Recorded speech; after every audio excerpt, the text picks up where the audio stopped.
With Cooper Flagg having one of the greatest freshman seasons we've seen in college basketball, he'll be looking to take his talents to the NBA as he's slated to be the #1 overall pick in the 2025 NBA draft. Slated to be one of the better defensive prospects we've seen in a while and a lot of upside as a scorer, we're going to be breaking down his game in this 2025 Cooper Flagg scouting report. Let's get started. I don't think people talk about Cooper Flagg's improvement as an offensive player nearly enough when we talk about him handling the ball a lot more, having a better jump shot, getting to the rim so consistently, and making plays out of those drives and just being a better decision maker. People don't talk about the improvements that he's made. Back in high school, he was more of an off-ball player and played off of a lot of ball handling, and this year he's really taken a leap as being the main decision maker for this Duke team and making a lot of decisions for the offense. One of the bigger concerns about Cooper Flagg coming into college would have been the jump shot and how consistent it could be at the college level. But I truly believe that his jump shot has gotten a lot better, especially off of the catch. He's gotten better as a pull-up shooter, but I don't necessarily believe his jump shot off the dribble can be a lot more consistent, as you see him struggle a little bit more off the dribble than he would off the catch. If you take a look here, Cooper Flagg is going to set himself around the perimeter and just take a really easy rise-up jump shot wide open off the catch.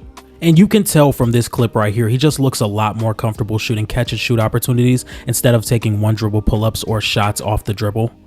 And like I mentioned earlier in this episode, Cooper Flagg has gotten a lot better at controlling the game with the ball in his hand, being a playmaker, being a decision maker, and consistently being able to put the ball on the floor and make opportunities for himself and others. But you can clearly tell that he still has a far way to go into becoming a lead ball handler or secondary ball handler for an NBA team. And I do think with his experience as an off-ball player in high school and in some levels of college, I think that would be the best route for him going forward. And I don't necessarily think that's a slight to him. I just do think there is some improvement that can go along in that aspect. But I do see the avenue of him becoming one of the top tier wings in that department. And I just think he does a really good job at creating rim pressure. I just don't think he finishes well through contact. And I think that's something that could be built on, playing with more space, being a better decision maker and passing out of getting into the teeth of the defense so consistently and just having that space to really finish a lot better. In the tournament, Cooper Flagg averaged 21 points per game, 7.6 rebounds, and 5 assists per game on 44% from the field and 50% from three.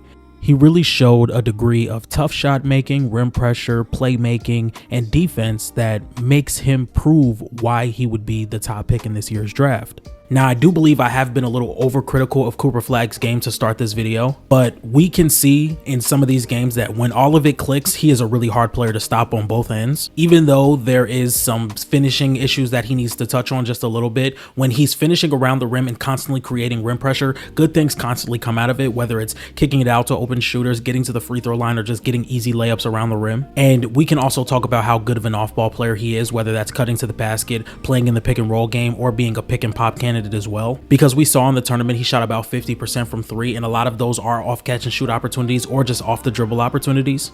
And we also have to take into account that he spent majority of his career before college playing off ball. He wasn't necessarily the lead ball handler for any team.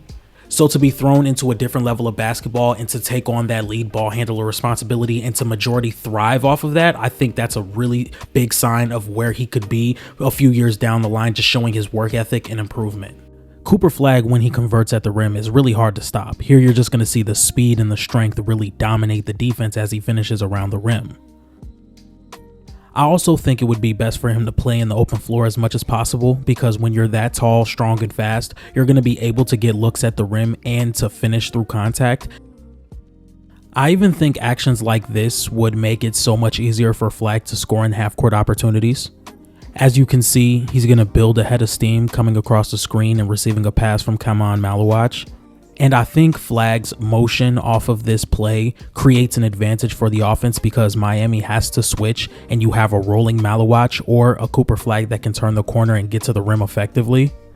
All in all, I do think Cooper Flagg has some upside offensively. I think he plays well in the open floor. I think he plays well attacking closeouts and he gets to the rim consistently. And he has a decent handle and somebody that could be a really good secondary ball handler at the upper level when he gets the experience. Now, I do think there is some questions about his finishing around the rim, his consistent jump shot, and just being able to make decisions for an offense consistently. But I do think eventually he will be a plus offensive player in the NBA. As for his strengths, this is where I think he fares best in. I think he's really good in playing an open floor, getting in transition, having some actions that can be prepared for him to get open space in the half court or in the full court. We see some guys who are better in open floor receive screens from the half court line or just be able to get pinned down screens to be able to curl to the basket and make decisions out of that angle. His spot up shooting is also really good. I think he could be a really good pick and pop candidate and knock down a lot of open shots. I think he also gets to the rim consistently. It's just the finishing that throws me off just a little bit, but the rim pressure is going to be so constant with Cooper Flagg with his ball pressure and the way he's able to just get to the rim consistently. And I also think he's a really good cutter. This can be somebody that can roll to the basket, that can cut to the basket from the perimeter, or just play in the dunker. As for his weaknesses, I do think Cooper Flagg needs to work on his consistent handle. I just don't think he deals with ball pressure or presses as well as you would like him to. And being a 6'9" forward, I don't expect him to be able to deal with that constantly, especially at the upper level. I think it would be essential for him to play next to somebody who can really set the table for him. And I brought this up earlier in the video. Cooper Flagg shot 45% at the rim in the tournament. That's something that needs to be improved on, in my opinion, being 6'9" and playing the power forward position. I do think he needs to finish around the rim a little bit better. I do think he can finish pretty well off cuts and off rolls, but being a ball handler and having that incorporated to his game over the past year, getting to the rim and converting in those areas is going to be extremely important. And I think just having that into your game and having that available to convert at the rim, especially if you're going to be creating the rim pressure that you do, I think that's going to take his game to another level. Now it's time to talk about the thing that got Cooper Flagg as high as he is on the draft prospect board, and that's his defense. I think Cooper Flagg is going to be one of the better defensive players in the NBA, and I could even predict that he would be a top 10 defensive player for years to come.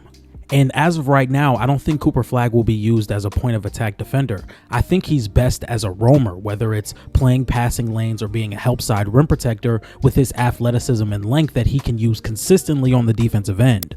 If we take a look here, he's going to be able to recover to the ball and use his length to disrupt this shot. Or we can talk about how he uses his length to front post players and really deny them the ball down low, making it tough for entry passes. Or we can talk about the upside of his point of attack defense, where he's able to use his length to disrupt the dribble of his assignment, making the ball go out of bounds. Or here, where he's going to be guarding a perimeter player, then he's going to switch onto the post player and make life extremely difficult for the entry pass, and also be able to disrupt the shot in the post, having that tough physical frame, stopping the back down, and also using his length to block the shot. This is why I think Cooper Flagg can be a combo 3 or 4 defensively and offensively. Here he's going to show his abilities as a help side rim protector, blocking this shot out of the post, and he also led Duke in rebounding, so after he blocks the shot, he still disrupts the shot for the opposing team and then is able to crash the glass and get the rebound.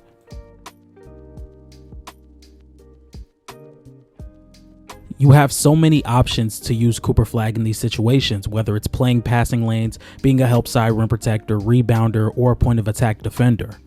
Let's take a look at how he plays off ball in this clip. Here he's like a ball magnet. The ball comes near him and he's going to disrupt the play the second he gets in reaching distance. Here he's going to disrupt the play here, and he's going to recover back to the shooter, and he's going to get a decent contest up to the shot and make it go out.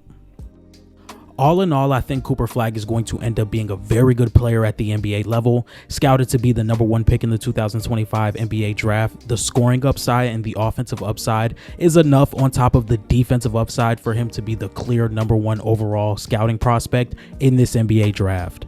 And at the highest level, I think he could be a #2 offensively while being the best player on a championship team with his defense and rebounding.